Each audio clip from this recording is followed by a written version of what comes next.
বাংলার মানুষ মমতা বন্দ্যোপাধ্যায়ের উন্নয়নকে আরও বেশি করে সমর্থন করবে এবং যারা বাংলাকে বঞ্চনা করে, যারা বাংলার বিরুদ্ধে বিষোদ্গার করে, যারা বাংলাকে অপমান করে তাদেরকে বর্জন করবে। এবং এই আরামবাগ লোকসভা কেন্দ্রে তৃণমূল কংগ্রেসের প্রার্থী মিতালি বাগ লক্ষাধিক ভোটে জিতবে। দাদা, বিভিন্ন এক্সিট পোলে যা বলছে তাতে করে তৃণমূল কংগ্রেস এক্সিট পোলে বিশ্বাস করে না, তৃণমূল কংগ্রেস পিপলস পোলে বিশ্বাস করে। কারণ তৃণমূল কংগ্রেস মানুষের জন্য কাজ করে, তাই তারা জানে যে সারা বছর মানুষের পাশে থেকেছে, মানুষ তাদের পাশে নির্বাচনের সময় থাকবে। তাই কালকে মানুষের যে রায় হবে সেটা আমরা সবাই মেনে নেব।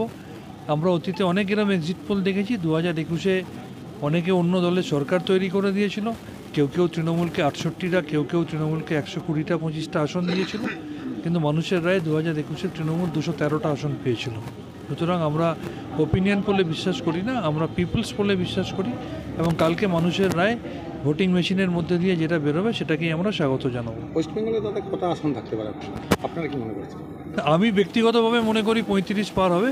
আর গতকাল আমাদের সর্বভারতীয় সাধারণ সম্পাদক পরিষ্কার বলেছেন যে ষষ্ঠ দফা নির্বাচনের মধ্যেই আমরা গতবারের সংখ্যা ক্রস করে গেছি, অর্থাৎ 22টা পেয়ে গেছি। সপ্তম দফায় যে 9টা আসনে নির্বাচন হয়েছে সেই 9টাতেই 9টা জিতবে। সুতরাং ন্যূনতম 31, ব্যক্তিগতভাবে আমার মনে হয় 35ও পেরিয়ে যেতে পারে। দাদা, দেশের কি পরিস্থিতি? দেশে ইন্ডিয়া অ্যালায়েন্স সরকার গড়বে, এক নতুন রাজনৈতিক, অর্থনৈতিক, সামাজিক স্বাধীনতার সূর্যোদয় হবে। সেখানে তৃণমূলের কি ভূমিকা থাকবে? তৃণমূল সবথেকে অগ্রণী ভূমিকায় থাকবে। মাথায় রাখবেন, ইন্ডিয়া অ্যালায়েন্সের নামকরণটাই মমতা ব্যানার্জি করেছে। সুতরাং মমতা ব্যানার্জি সেই জোটের অন্যতম চালিকা শক্তি হবে।